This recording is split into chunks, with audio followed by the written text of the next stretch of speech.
Bonjour et bienvenue à tous pour une nouvelle vidéo. Aujourd'hui, vidéo après 15 jours d'absence. Vidéo sur 10 joueurs à suivre la saison prochaine.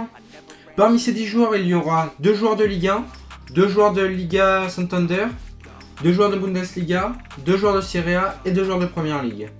Comme d'habitude, avant de passer à la vidéo, n'hésitez pas à liker et à vous abonner comme d'habitude, ça fait plaisir. Et maintenant, place à la vidéo.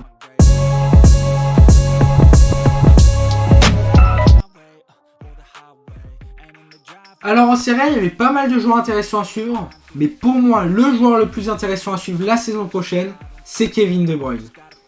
Kevin De Bruyne, du coup, qui a été transféré lors de ce mercato au Napoli gratuitement, qui sort, on va pas se mentir, d'une saison assez compliquée avec Manchester City. Il a joué que 1704 minutes, c'est très peu pour Kevin De Bruyne, je trouve. Mais malgré ça, il fait partie des meilleurs encore actuellement. En toucher de balle, il fait partie des 4% dans le monde. Il fait partie des meilleurs. En occasion créée, il fait partie des 3% dans le monde. Donc actuellement, malgré ses 34 ans, il fait partie des meilleurs numéro 10 au monde. Qu'on le veuille ou non. Et pour moi qui rejoigne Napoli, c'est une très bonne idée. Tout simplement parce que le Napoli sort d'une très bonne saison. Ils ont terminé champion de Serie A. Et tout simplement aussi, ils ont une très bonne équipe. Avec un Noah Lang qui a été recruté lors de ce mercato, qui est un ailier très percutant et très intéressant. Il y a aussi Lukaku, qui peut être servi magnifiquement, qui se connaissent. De Bruyne, Lukaku, ces deux Belges, ils s'entendent très bien. Même au milieu de terrain, tu as du McTominay, qui est le meilleur joueur de Serie A la saison dernière. Et tu as aussi du Zambo Anguissa, que moi, c'est un joueur que j'apprécie vraiment. Et tu rajoutes à ça du coup De Bruyne. Pour moi, c'est l'une des meilleures équipes d'Europe. L'une des meilleures équipes de Serie A déjà sûr et certain. Pour moi, je le passe devant la Juventus actuellement. Ils ont vraiment une équipe super intéressante à voir en Ligue des Champions la saison prochaine. Donc voilà pour mon premier joueur à suivre en Serie A. On va passer au deuxième. Alors en deuxième joueur à suivre en Serie A, j'ai choisi Leao. Alors j'ai choisi Leao pour plusieurs raisons. Tout d'abord car cette saison, ça doit être son année référence. Ça fait maintenant 3 ans que je trouve qu'il stagne à Milan. Milan n'était pas contre de le vendre cette saison même. J'ai vu que le Barça était intéressé par lui, il y avait aussi le Bayern. Au final, ça s'est pas fait. A voir ce que ça donne avec Milan du coup la saison prochaine. J'ai vu aussi que Milan comptait le jouer en 9 cette saison. Allegri voulait le jouer en 9. Ça peut être intéressant parce qu'à côté de lui, tu aurais un Santiago Jiménez ou un Pulisic. Léo aussi a aussi beaucoup de qualité physique pour jouer en numéro 9. Je rappelle qu'il est assez bon de la tête avec ses 1m88. Donc pour moi ça peut être intéressant. Il a aussi une très bonne qualité de vitesse pour prendre la profondeur. J'ai envie de voir ce que ça donne. Donc voilà. Après le problème, c'est l'équipe. Milan, je trouve qu'ils n'ont pas de cadre dans leur effectif. Ils ont fait de belles recrues. Ils ont recruté des Winter, qui est un jeune défenseur prometteur, à voir ce que ça donne. Ils ont recruté Stupinian aussi, pour remplacer Théo Hernandez. Là je suis moins convaincu, à voir ce que ça donne aussi. Mais je sais pas, j'arrive pas à expliquer, mais t'as pas de vrai cadre. T'as Mike Maignan qui est assez âgé, qui peut faire ce cadre. Mais le problème, c'est qu'il est souvent blessé. Tu peux pas trop compter sur Mike Maignan. C'est un très bon gardien, mais le problème, c'est les blessures, on connaît. À voir ce que ça donne quand même la saison prochaine. Bon, malgré ça, je pense que Milan font partie des favoris pour la Serie A la saison prochaine. Je les mets au même niveau que la Juventus. Je les mets derrière le Napoli, mais au même niveau que la Juventus. Donc voilà. Donc voilà pour mes deux joueurs à suivre en Serie A. Maintenant, on va passer aux deux joueurs à suivre en Première Ligue. Alors, c'est pareil, en Première Ligue, il y avait pas mal de joueurs intéressants à suivre. J'ai finalement choisi Mohamed Kudus en premier joueur. Tout simplement car il a été transféré lors de ce mercato tout simplement à Tottenham. Mais ça fait déjà 4 ans au moins que Mohamed Kudus, il est trop fort. Je comprenais toujours même pas pourquoi il était encore à West Ham. Honnêtement, il était pour moi trop fort pour West Ham. Je comprenais pas pourquoi il jouait là-bas. Pour moi, il méritait même mieux. Et même là, Tottenham, je trouve qu'il mérite encore mieux que Tottenham. Pour moi, il mérite le top club européen, Mohamed Kudus. Il est trop fort ce joueur. D'ailleurs, on a bien vu contre le PSG, où il a été très fort. Il a été très percutant contre Nuno Mendes, alors que Nuno Mendes, c'est vraiment un bon latéral gauche qui est le meilleur latéral gauche cette saison. Mais il a vraiment réussi à le mettre en difficulté. Donc c'est vraiment un joueur que j'apprécie, Mohamed Kudus. A voir ce que ça donne à Tottenham, dans quel rôle il va jouer, dans quel format d'équipe. Parce que c'est pareil, Tottenham, ils ont fini 16ème la saison dernière, je crois. Oui, c'était ça, 16ème. Ils sont quand même qualifiés en Champions League.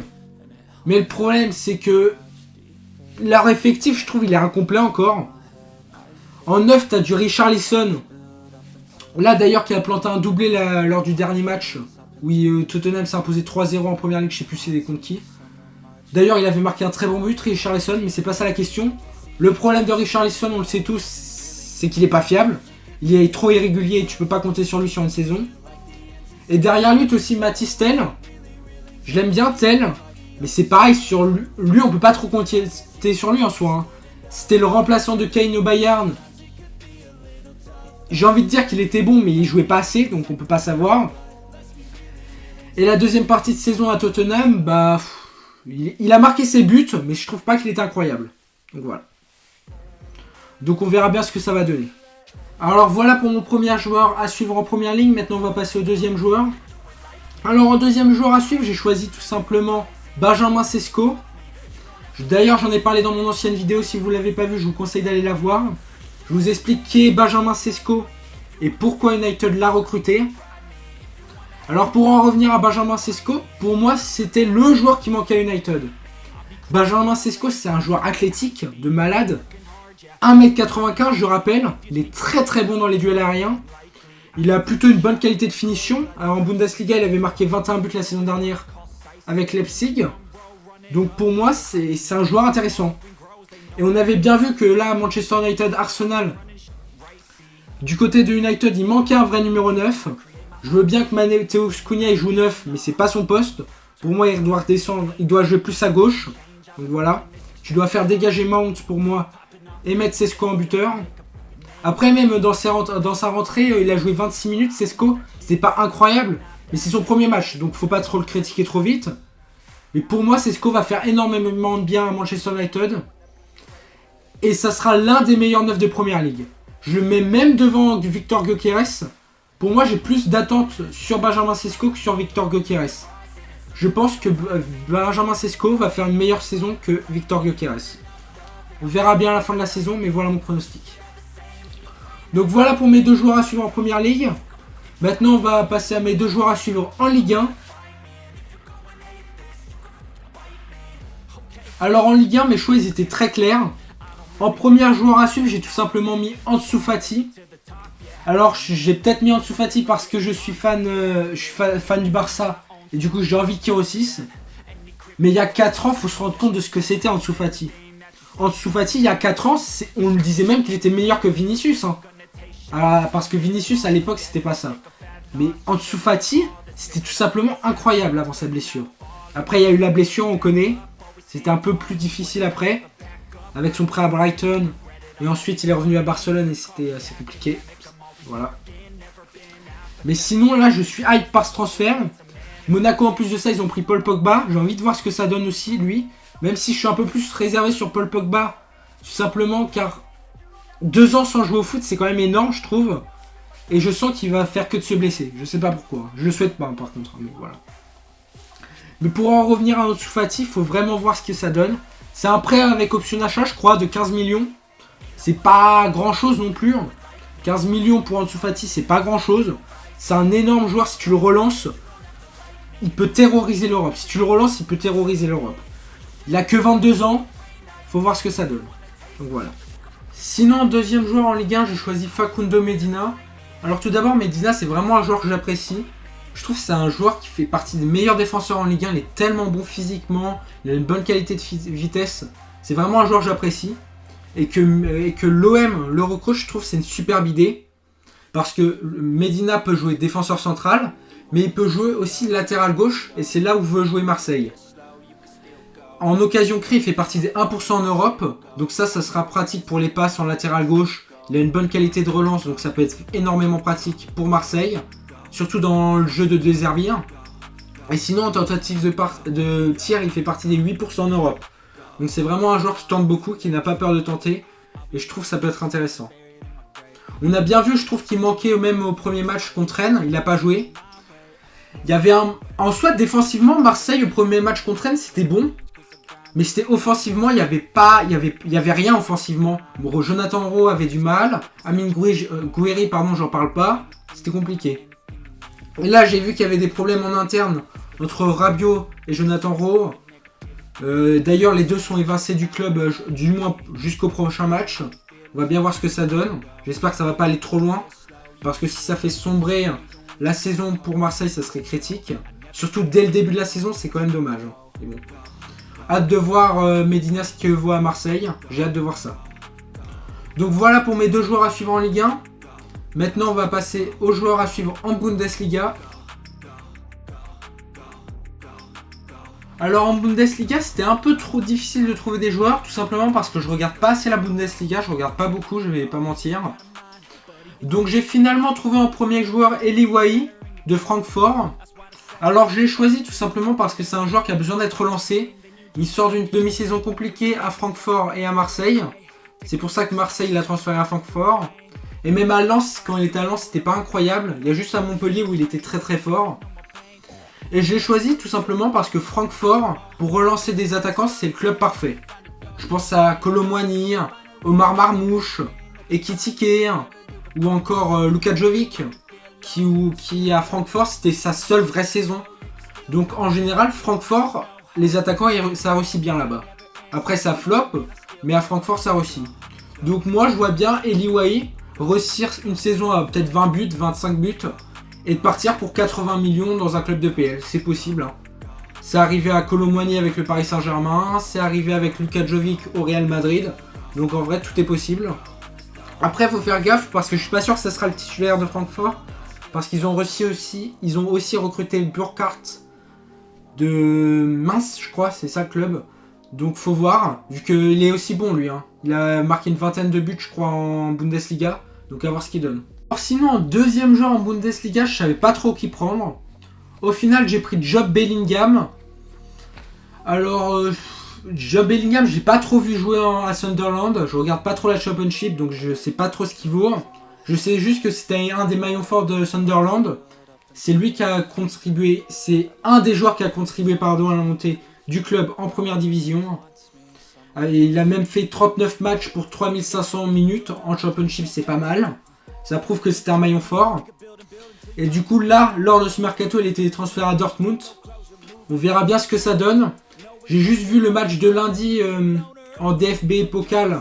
Je sais même plus contre qui. Hein, de Dortmund, pardon. Il est rentré 20 minutes et je l'ai pas trouvé incroyable. Après, je vais pas juger sur une vingtaine de minutes, mais j'ai été un peu déçu. Je l'ai trouvé trop neutre. Et je sais même pas si cette saison en soi il va être titulaire parce que tu as beaucoup de concurrence quand même à Dortmund. Tu as tout d'abord Özcan, Reina, tu as aussi Nmecha, que moi c'est un joueur que j'aime bien aussi, Nmecha. Tu as Julian Brandt, bon lui on peut s'en passer. Tu as Gross, tu as Sabitzer et tu as Svensson, qui est un joueur très bon Svensson d'ailleurs. On verra bien s'il sera titulaire cette saison, même si je pense que moi il sera remplaçant. Il va faire quelques minutes cette saison, mais c'est surtout la saison prochaine encore, dans un an maintenant, qui va être titulaire. Donc voilà. Donc voilà pour mes deux joueurs en Bundesliga. Maintenant on va passer à mes deux joueurs en Liga. Donc pour la dernière partie de la vidéo, du coup pour la Liga, je me suis fait plaisir. J'ai choisi deux joueurs du Barça. Alors tout d'abord en premier joueur à suivre, j'ai choisi Fermin Lopez. Alors j'ai choisi Fermin Lopez parce que pour moi il a beaucoup approuvé cette saison. C'est un joueur que j'adore moi, Fermin Lopez. Pour moi ça fait déjà depuis l'année dernière qu'il normalement il doit être titulaire indiscutable. J'adore ce joueur, j'adore ce profil. C'est un joueur qui a pas peur de tenter, qui a du déchet. Mais moi c'est ce que j'apprécie dans le joueur. Il y avait des rumeurs de départ cette saison, au final il est resté, c'est super. Il y avait des rumeurs de départ à 80 millions de Manchester United. Mais pour moi, Fermin Lopez vaut plus que 80 millions. Dans le futur, pour moi, il vaudra les 100 millions. Hein. Il est trop fort ce joueur. Et pour moi, cette saison, il a beaucoup approuvé. On verra bien ce que ça va donner. D'ailleurs, j'ai vu son premier match contre Mallorca en Liga. Il a joué 45 minutes. Il n'a pas été incroyable, mais moi, je l'ai trouvé bon, je l'ai trouvé en jambes. Il a tenté, il a raté pas mal même. Mais moi, j'ai apprécié son match. Donc voilà pour mon premier joueur à suivre en Liga. Maintenant, on va passer au dernier joueur de la vidéo. Alors pour le dernier joueur, j'ai choisi bien sûr Pablo Gavi. Pablo Gavi, qu'est-ce que c'est un joueur que j'aime. C'est un joueur qui aime le club, qui aime le Barça, qui ferait tout pour le Barça. Il y a beaucoup de gens qui l'ont critiqué, disant que c'est qu'un catcheur ce joueur, qu'il est bon nul techniquement. Alors que techniquement, Gavi, il est meilleur que les 3/4 des milieux actuels. Il est tellement bon, mais juste les gens se rendent pas compte vu que c'est un joueur qui est assez hargneux, Gavi, qui donne tout pour le club et c'est ça que j'apprécie. Donc voilà. Mais sinon, Pablo Gavi, je sais pas, je le sens bien cette saison. Il y a des gens qui l'ont critiqué la saison dernière, mais je rappelle qu'il s'était fait les ligaments croisés, donc faut pas être trop dur avec lui. Revenir des ligaments croisés, c'est difficile. Pour moi, là, il est bien revenu, il a le temps. Il va être remplaçant en début de saison, mais je pense qu'au fil de la saison, il peut même gratter une place de titulaire. À voir ce que ça donne. Mais j'espère qu'il va retrouver son niveau en 2020, qu'il avait en 2021, 2022. Non, 2020, 2021 ou 2021, 2022. J'ai un doute, je sais plus. Mais à cette période-là, il était tout simplement incroyable, il était trop fort. Sous Xavi, il portait l'équipe à lui tout seul. Donc j'ai envie de revoir ce Gavi-là. On verra bien si ça arrive. Mais j'espère, je le sens bien cette saison, on verra bien. Donc voilà pour mes 10 jours à suivre pour la saison prochaine. N'hésitez pas à me donner votre avis en commentaire. Et n'hésitez pas aussi à me donner vos 10 jours à suivre pour la saison prochaine. N'hésitez pas à liker et à vous abonner comme d'habitude, ça fait plaisir. Ça soutient la chaîne. On se retrouve samedi pour une prochaine vidéo. D'ici là, prenez soin de vous. Et comme d'habitude, ciao!